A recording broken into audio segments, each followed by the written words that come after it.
તો પાટણ જિલ્લાની અંદર વાતાવરણમાં પલટો આવ્યો છે। રાધનપુરના ગ્રામ્ય વિસ્તારોની અંદર ભારે પવન ફૂંકાયો, જેના કારણે બાદરપુરા ગામની અંદર વૃક્ષો અને વીજ પોલ ધરાશાયી થયા। વીજ પોલ ધરાશાયી થતા અહીં જીવતા વીજવાયરને લઈ અને લોકોમાં ભયનો માહોલ છે। અને રાધનપુર યુજીવીસીએલમાં ફોન કરતા કર્મચારીઓ મનમાની કરતા હોવાનો આરોપ લગાવ્યો છે। વીજ પુરવઠો બંધ કરાવવા સરપંચે કર્મચારીઓને કહ્યું, પરંતુ યોગ્ય જવાબ ન મળ્યો હોવાનો આરોપ છે। અમારા ઘરના આગળ કાલે વાવાઝોડાના કારણે થાંભલો પડી ગયો હતો, તો વાયર તૂટી ગયા। અમારે હેડવાનો રસ્તો ત્યાં જ છે, તો ત્યાંથી વાયર તૂટી ગયા, તો અમે હેડી કેવી રીતે?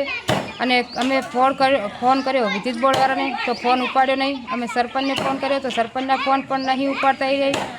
તો અમારે ક્યાંય હેડવું, અમારા છોકરાઓને કાંઈ હાના થાય તો તેની જવાબદારી કોણ લેશે?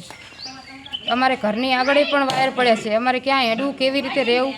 તો અમે કંઈ ગમે તેમ કીધું, તો એ ફોન ના ઉપાડ્યો। પછી એમને 2 કલાક પછી જ લાઇટ કાપી, ત્યાં ઘડી લાઇટ ના કાપી। લાઇટ માટે મેં 1 કલાક અધિકારીને ફોન કર્યા, મારી રેકોર્ડિંગ છે, સબૂત છે।